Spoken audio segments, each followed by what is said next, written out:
اعوذ باللہ من الشیطان الرجیم بسم اللہ الرحمن الرحیم سورہ احزاب آخری رکوع ہے۔ سورت کا 8واں رکوع پارے کا 5واں رکوع ہے۔ آیت نمبر 69۔ بسم اللہ الرحمن الرحیم یا ایھا الذین آمنوا، اے ایمان والو، لا تکونوا، مت ہو جاؤ، لا تکونوا نہیں کسی کا مت ہو جاؤ، کالذین ان لوگوں کی طرح، کاف بمعنی مثل کیا، مثل الذین مثل ان لوگوں کی، آدھو جنہوں نے ایذا دی، تکلیف پہنچائی موسیٰ علیہ السلام کو،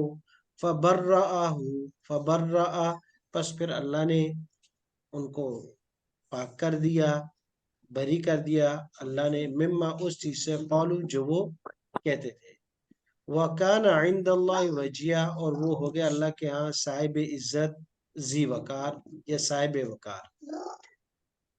یا ایھا الذین آمنوا، اے ایمان والو، اتقوا اللہ، دوسرا حکم آ گیا۔ پہلا حکم تھا کہ دیکھنا موسیٰ علیہ السلام کی قوم کی طرح نہیں ہو جانا، یہود کی طرح مت بننا۔ دوسرا حکم یا ایھا الذین آمنوا، اے ایمان، اتقوا اللہ، اتقا یتقی اتقان باب افتعال ہے اور حکم ہے اتقو، اصل میں اس کا حروف اصلیہ واو قاف یا ہے، وقا یقی سے باب افتعال میں لے گئے تو اتقا یتقی اتقان، واو قاف یا وقا یقی سے باب افتعال پہ لے گئے تو واو تا سے تبدیل ہو گئی، پھر دو تا جمع ہو گئی تو اتقو، اتقی، اتقیا، اتقو، جو اصل میں تھا اتقیو، تبدیلیوں کے بعد یہ ہو گیا۔ ڈرو کس سے؟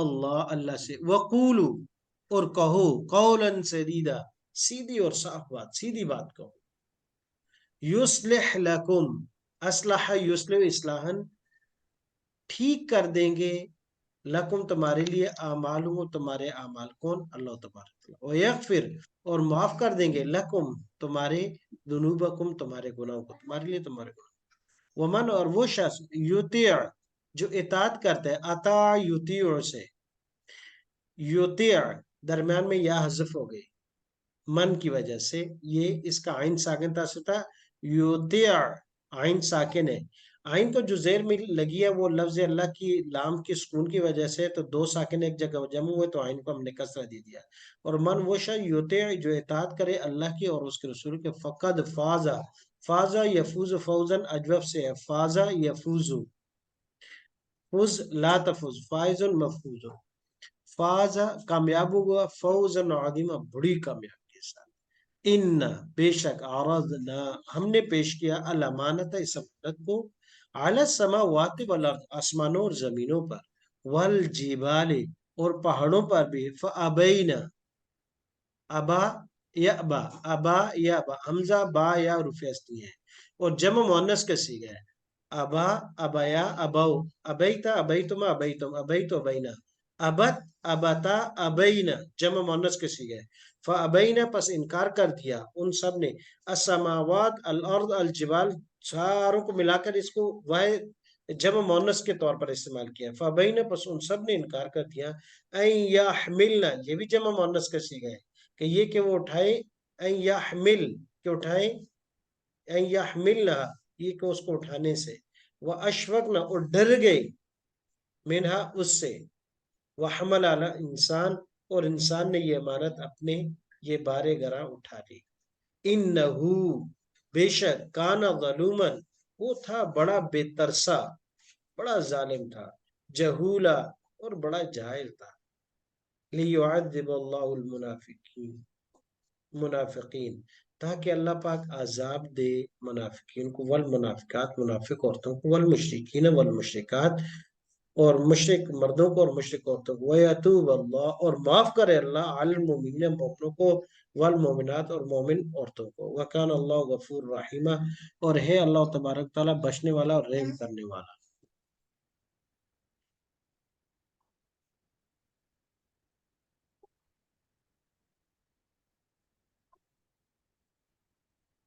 جی ایک دفعہ تفسیر کے ساتھ ترجمہ دوبارہ دیکھیے گا۔ بسم اللہ الرحمن الرحیم یا ایھا الذین آمنوا، آخری رکوع ہے، اس میں مسلمانوں کو سورہ احزاب ہے جہاد کو حکم دیا تھا، اور پھر اس کے بعد آخری دو چیزیں کی ہیں، کہا کہ ایک تین حکم ہے اس میں، نمبر ایک بات کی گئی کہ دیکھنا یہودیوں کی طرح تم مت، اے امت مسلمہ کے مسلمان مرد اور تو یہودیوں کی طرح مت گڑبڑ کرنا، ان کی طرح مت ہونا کہ انہوں نے اپنے انبیاء کو تکلیف دی تھی، حضرت موسیٰ علیہ السلام پر تہمتیں لگائی، الزام لگائے اور مختلف طریقے سے بدنام کرنے کی کوشش کی، مختلف طریقوں سے بدنام کرنے کی کوشش کی، آپ ایسے نہیں کرنا۔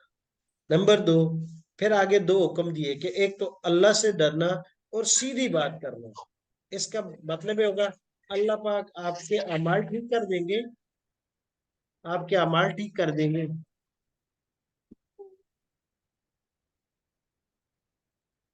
اور آپ کی جو ہے اللہ تبارک و تعالیٰ آپ اعمال کے ساتھ ٹھیک کرنے کے ساتھ یصلح لکم اعمالکم ویغفر، اور جو گناہ ہو گئے ان سے معاف۔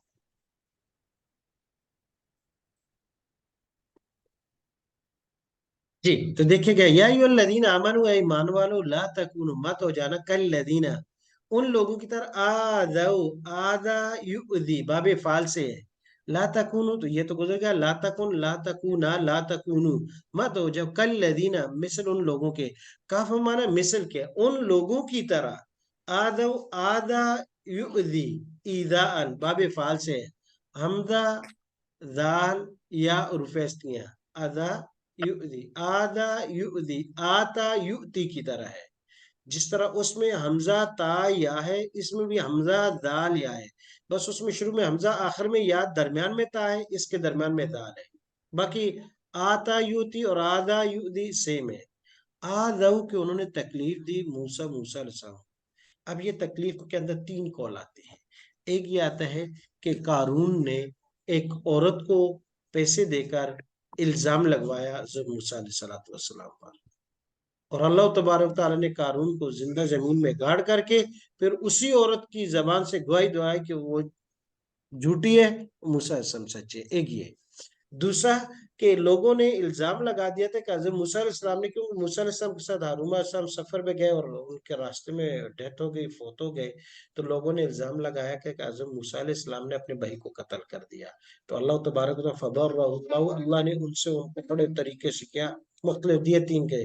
تیسرا یہ آتا ہے کہ ایک الزام کے بعد نے کہا تھا کہ حضرت موسیٰ علیہ السلام کا نعوذ باللہ یعنی یہ برس کی بیماری ہے، ان کے جسم پہ داغ ہے، اور بعد نے کہا کہ ان کو خاص قسم کی جو ہے جو شرمگاہ کی کوئی بیماری ہے، تو جیسے کہ دوسری جگہ قرآن کریم میں آتا ہے کہ اللہ تبارک و تعالیٰ نے جو ہے موسیٰ علیہ السلام نہانے لگے تو جس پتھر پہ کپڑے رکھے وہ پتھر کپڑے لے کے بھاگ پڑا، تو حضرت موسیٰ علیہ السلام اس لاشعوری طور پر اس کے پیچھے بھاگے، تو جو وہ الزام لگاتے تھے اللہ پاک نے بری کر دیا کہ جن ایوب کے بارے میں وہ کہتے تھے، اور لوگ وہاں کھڑے بھی تھے، تو اللہ تبارک و تعالیٰ نے جب اپنے انبیاء کو جو کسی عیب سے مبرہ کرنے آتے ہیں تو وہ بھی کر سکتے ہیں، وہ ذات ہے۔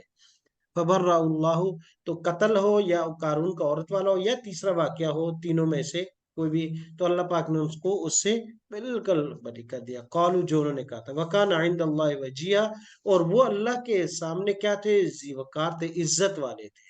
یا ایھا الذین آمنو، اے ایمان والو، اب ایمان والوں کو کہا کہ دیکھو، پہلی بات کی کہ تم یہودیوں کی طرح نہ ہونا، انبیاء پہ الزام لگائے، تم بھی انبیاء پہ الزام نہیں لگانا، اور پھر قیامت تک انبیاء نے نہیں آنا، انبیاء کے ورثہ علماء آئیں گے، اور یہ نہ ہو کہ تم بھی جو ہے، آج کل بھی ایسے ہی کر دیا جاتا ہے کہ مختلف طریقوں سے علماء پر الزام لگائے جاتے ہیں اور مختلف طریقے سے داغدار کیا جاتا ہے، مختلف قسم کے جھوٹے الزام لگائے جاتے ہیں، یہ یہود کا وتیرہ تھا۔ آج بھی لوگ بلا وجہ بلا تحقیق علماء کو کرتے، تو ان کا اصل مقصد رب پر اٹیک کر نہیں سکتے، نبی کی توہین سے بھاگتے ہیں، تو ان کو پھر آخر مل جاتا ہے مولوی کہ چلو دین کو بدنام کرنا ہے تو اس سے کریں، یہ نہیں کہ علماء گناہ، امت ہی ہے، گناہ ہو سکتا ہے، اس سے خطا کار ہو سکتے ہیں، میرا اور آپ کا یہ مذہب ہے، یہ دین ہمارا سکھاتا ہے، سنت والجماعت کا یہ عقیدہ ہے کہ انبیاء معصوم ہیں، ان سے کوئی گناہ نہیں ہو سکتا، صحابہ عدول ہے، رضی اللہ رضو عنہم کا سرٹیفکیٹ دیا ہے،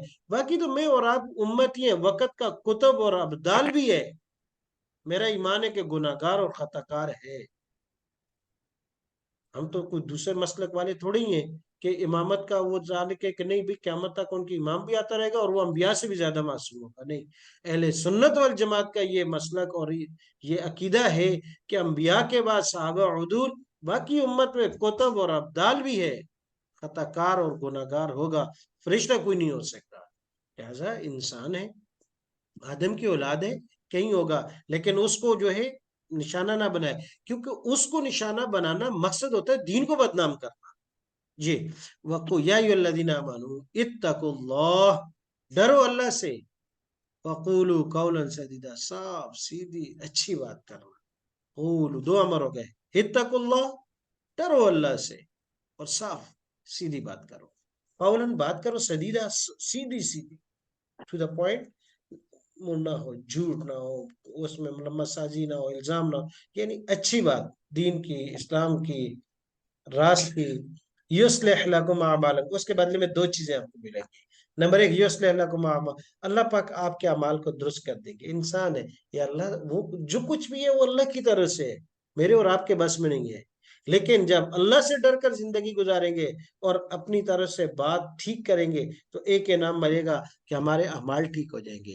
وَيَغْفِرْ لَكُمْ ذُنُوبَكُمْ، انسان ہے، خطا کار ہے، امتی ہے، 50 60 70% تک ہو سکتے ہیں، کتب ابدال 80%، 90%، 100% نہیں ہو سکتا. تو جو گناہ سرزاد ہوئے وہ معاف کر دیں گے اللہ پاک. وَمَن يُطِعِ اللَّهَ وَرَسُولَهُ، اور آخری قاعدہ بتا دیا کہ اللہ سیدھی بات کیسے کریں، اللہ سے تقوی کیسے کریں. کہ اللہ اور اس کے رسول کی اطاعت. رسول کی اطاعت حقیقت میں اللہ کی اطاعت ہے. اللہ کے احکام کو عمل کرنا نبی کے طریقوں کے بغیر ممکن نہیں ہے. سیرت کو پڑھ لینا. فقد فاز فوزا عظیما، اس کے بدلے میں ملے گا کیا؟ کہ ایسی کامیابی ملے گی کہ اس سے بڑی اور کوئی کامیابی نہیں ہے.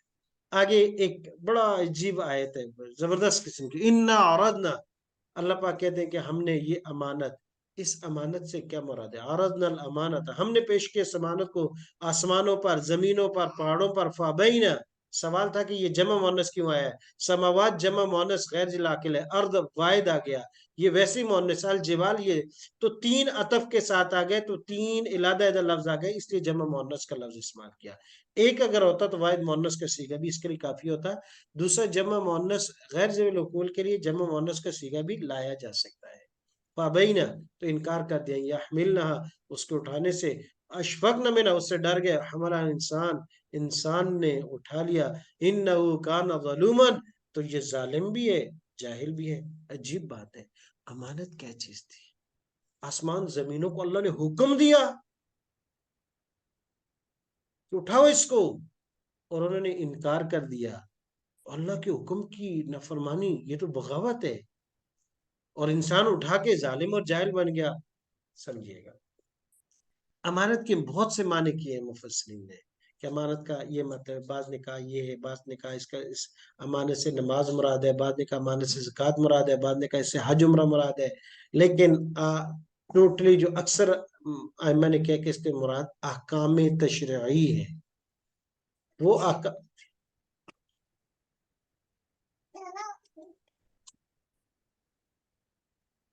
تو اس سے مراد احکام تشریعی ہے، یعنی جن کا انسان کو مکلف بنایا گیا، پورے کے پورے وہ احکام جو اللہ نے میرے اور آپ کے لیے اتارے، یہ مراد ہے اس سے.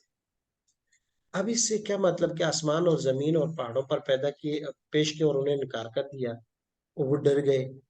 اور انسان ڈرا بھی نہیں، اٹھا بھی لیا، اور اٹھانے کے بعد یہ جاہل بھی بن گیا، ظالم بھی بن گیا. تو ائمہ نے بڑا اچھی مختصر طور پر بتایا کہ امانت سے مراد تمام احکام تشریعی ہے. اس میں زکوٰۃ بھی ہے، نماز بھی ہے، اس میں سارے احکام شامل ہیں.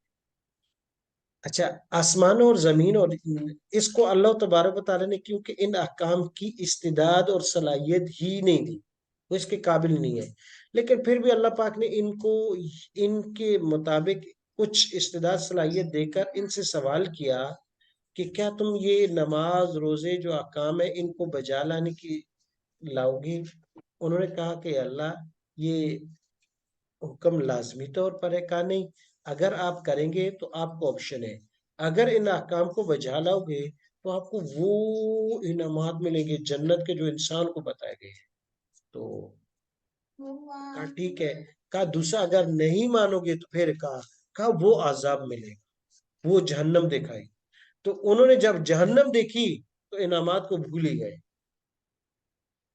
انہوں نے کہا فابینا یحمل، انکار کر دیا. اشفقن منہ، اس کو دیکھتے ہی جہنم کو، یا اللہ یہ اگر بجا نہیں لائے تو یہ عذاب ہوگا. ڈر گئے. کہ یا اللہ اگر اختیار دیا تو ہم اس سے بچتے ہیں.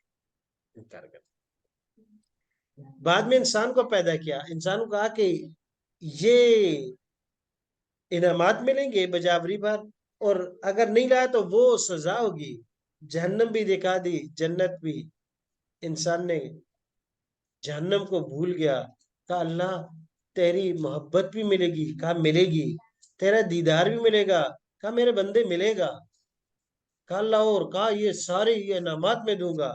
تو انسان نے ان انعامات کو دیکھا، دوسری طرف سے چھوڑ دیا، کہا کہ اللہ تیری چاہت اور محبت میں یہ سب کچھ کریں گے، یہ کیا ہے، یہ اس ہے، اور انسان نے اٹھا لیا اس کو۔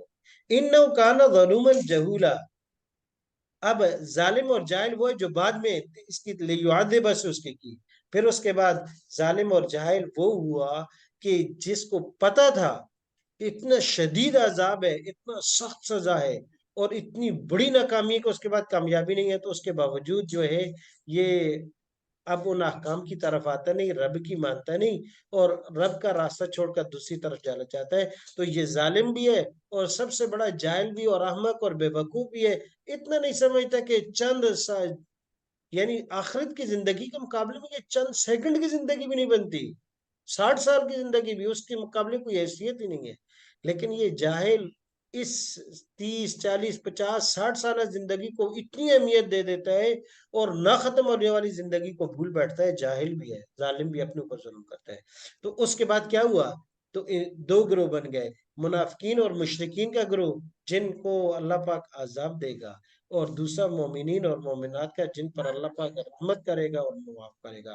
لِيَعَذِّبَ اللَّهُ الْمُنَافِقِينَ وَالْمُنَافِقَاتِ، دو گروہ بن گئے، یہ ظالم اور جاہلوں کی پہلی قسط آ گئی، منافق مرد اور عورتیں، والمشرکین والمشرکات یہ ایک کیٹیگری ہے، اور یتوب اللہ علی المؤمنین والمؤمنات، اور اللہ معاف کریں گے، اپنی رحمت کے ساتھ رجوع کریں گے مومن مرد اور عورتوں پر، وکان اللہ غفور رحیمہ، اور جو بھی اللہ کی طرف رجوع کرے گا اللہ پاک معاف کرنے والا ہے اور رحم کرنے والا ہے۔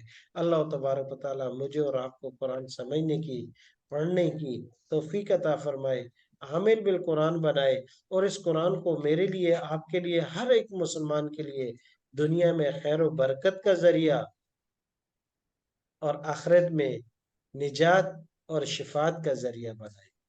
اللہ تبارک و تعالی ڈھیروں خیریں اور برکتیں عطا فرمائے۔